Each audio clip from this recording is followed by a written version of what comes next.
Cześć, nazywam się Dorota Libussakowska i naszym dzisiejszym tematem jest French konstrukcyjny.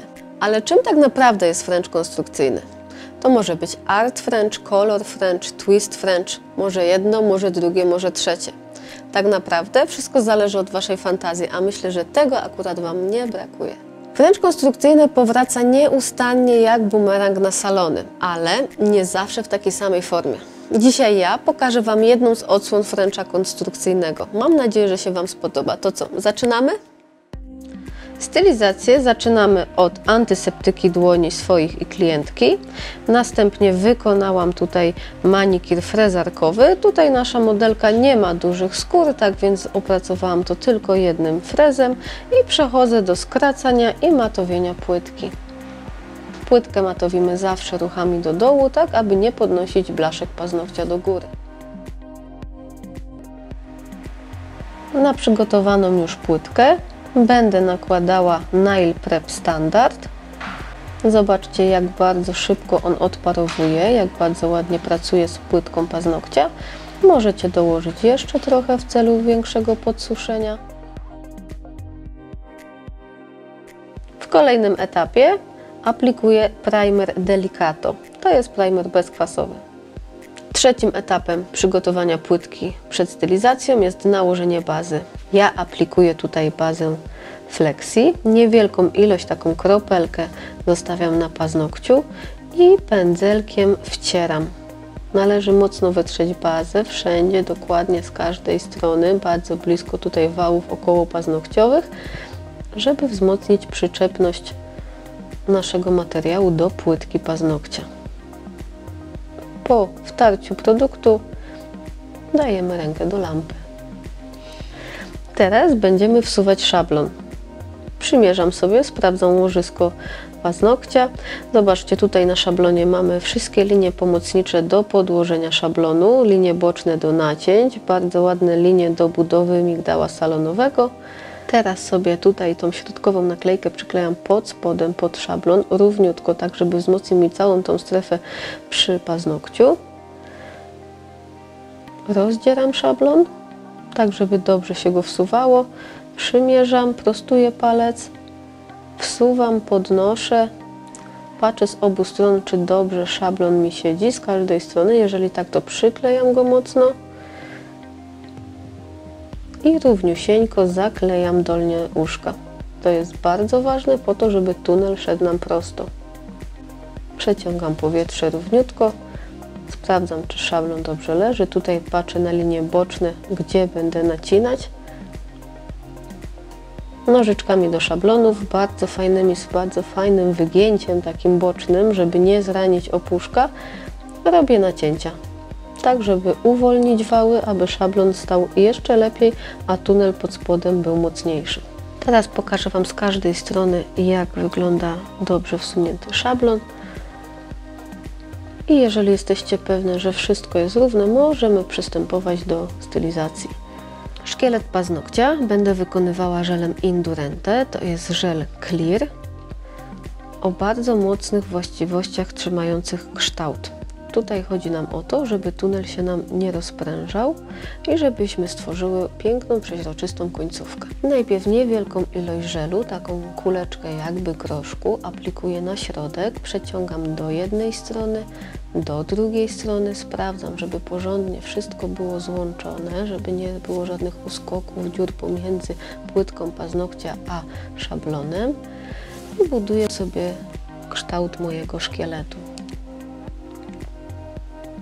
Oprawiam nadmiar produktu, przesuwam w stronę łączenia, tak żeby nie było tam żadnego uskoku, ponieważ wykładając French nie możemy mieć różnicy na poziomach. I jeszcze raz czystym pędzelkiem objeżdżam sobie kształt, żeby mieć jak najmniej piłowania i od razu widzieć efekt. I tak przetarty i ładnie zbudowany szkielet możemy utwardzić w lampie.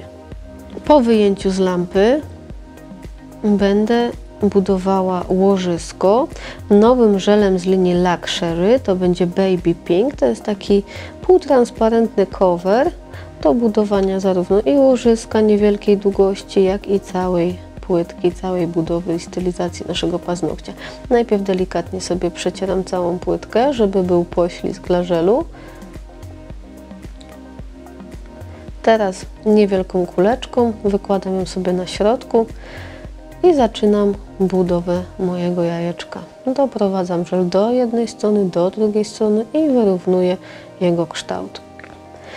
Żele te mają rewelacyjne właściwości samopoziomujące. Są takie średnio gęste, posiadają technologię triksotropii, która charakteryzuje się wyjątkową cechą. Jest to pamięć cieczy, to znaczy, że jak ja teraz pracuję pędzlem i cały czas przesuwam te cząsteczki w środku, to żel jest bardzo miły, bardzo fajny pod pędzlem do przesuwania, do nakładania, do budowy. Natomiast to tuż po skończeniu pracy z powrotem wraca do swojej konsystencji i trzyma się swojego kształtu.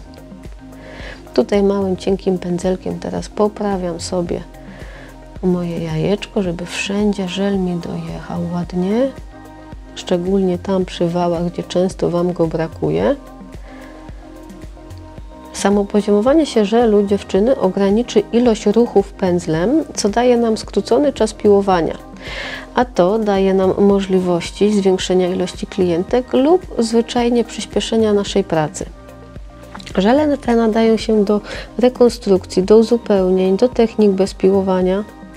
Teraz całość łożyska i jeszcze raz przemaluję żelem, żeby mieć lepszy poślizg dla przyszłej warstwy, którą zaraz tutaj jeszcze rozłożę, bo ja sobie troszeczkę podwyższę te jajeczko w tym celu, żeby potem sobie delikatnie opiłować. To nie będzie typowy French konstrukcyjny z mocno piłowanym jajkiem, to będzie szybki, salonowy, ale da nam ten sam efekt ostrej linii.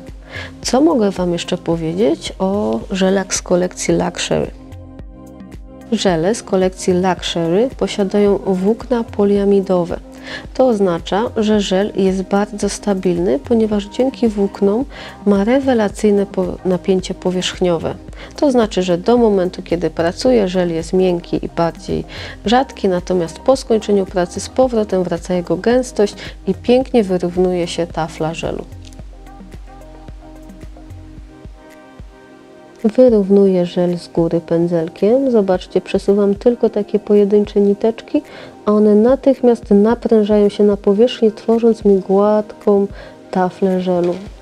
Po wyjęciu z lampy i utwardzeniu kolejnej warstwy ściągam szablon, naciskam z jednej strony kopytkiem, przepuszczam powietrze, zawsze naciskamy w strefie stresu i przepuszczamy powietrze. Delikatnie do dołu wyginam szablon, odklejam uszka i wyciągam go spod spodu.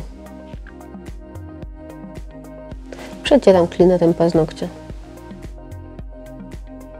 Teraz przystępuję do delikatnego opiłowania linii uśmiechu mojego łożyska. Delikatnie z każdej strony wyrównuję. Tak jak mówiłam, to nie jest typowy French konstrukcyjny z mocno piłowaną ścianą. Ja delikatnie podpiłowuję, ale to da nam również efekt bardzo mocnej, ostrej, widocznej linii. Następnie cienkim pędzelkiem będę aplikowała kolor z nowej kolekcji numer 1295. To jest taka pastelowa limonka i będę wykonywała nią French. Po wyłożeniu linii Frencha delikatnie czystym pędzelkiem roztuszowuję sobie tą linię, żeby nie było takiego ostrego przejścia. Na tą linię nakładam sobie odrobinę złotego brokatu i również roztuszowuję, tak żeby to wszystko wyszło jak taka nieregularna, ale jednak zaplanowana kompozycja.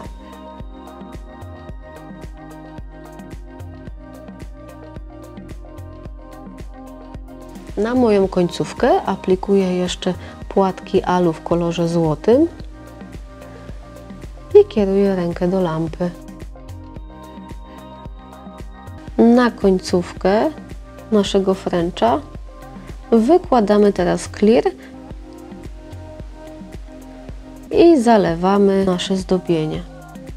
Jak wyrównacie materiał, jak dobrze złączycie, zalejecie i wyprofilujecie paznokcia, zobaczcie, jaki ma ładny kształt z boku, z góry. Już widzimy jego przyszły wygląd. Jak wszystko jest w porządku, kierujemy paznokcie do lampy. Po wyjęciu z lampy zaciskam paznokcie. W strefie stresu przykładam kleszcze, tak żeby nie zaciskać łożyska i delikatnie dociskam tunel i strefę stresu. Te żele bardzo dobrze się zaciskają po około 25-30 sekundach w lampie. Żele z linii Luxury nie rozprężają się. Natomiast żel Indurente zaciskam po około 10 sekundach. Wszystko zależy od mocy Waszej lampy. Po zaciśnięciu nakładam klips, tak aby nie uciskał on łożyska i utwardzam 2 minuty w lampie. Po wyjęciu z lampy ściągam klips, przecieram paznokcie cleanerem, ściągam lepką warstwę i będziemy przechodzili do etapu piłowania. Każdy z nas posiada swój schemat piłowania. Ja tutaj pokażę Wam najważniejszy etap mojego piłowania, czyli kształt i długość paznokcia. Najpierw przyłożyłam pilnik i wypiłowałam ściany boczne, aby nadać mu kształt na widoku z góry. Następnie pod kątem skróciłam i wyrównałam paznokcia, a teraz piłuję krawędzie boczne. Zawsze trzymam je równo do stołu, pilnik pod kątem pod spód i piłuję tak, jak widzicie wyjście z wału, czyli tak jakby wyrastał naturalny paznokieć. Nigdy nie piłuję i nie podnoszę pilnika wyżej, żeby nie stracić krawędzi, dzięki którym paznokcie mają tunel i wzmocnioną strefę stresu. Teraz nadaję im z przodu kształt i zaczynam piłować powierzchnię.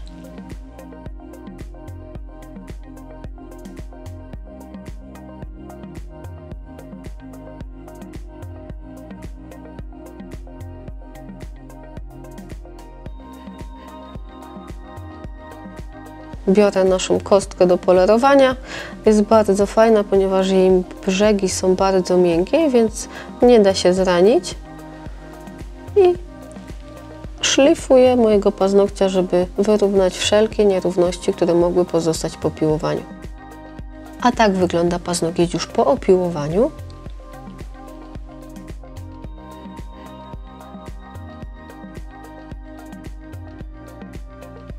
Po opiłowaniu przecieram paznokcia cleanerem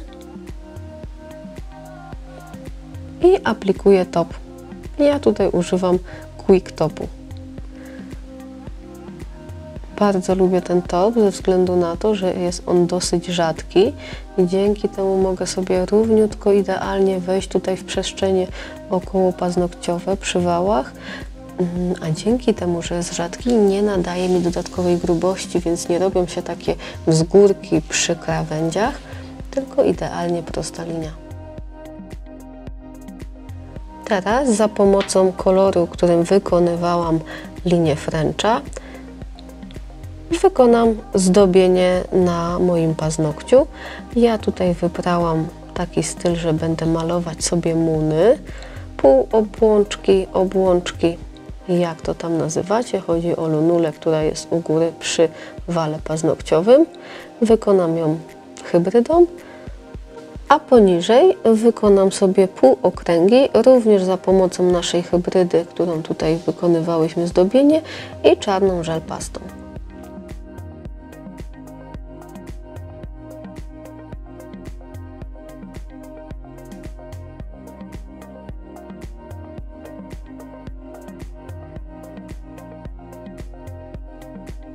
Na koniec zatopuję mój obłączek i poniżej linię z hybrydy, tak żeby pozbyć się warstwy dyspersyjnej i nadać błysk temu zdobieniu.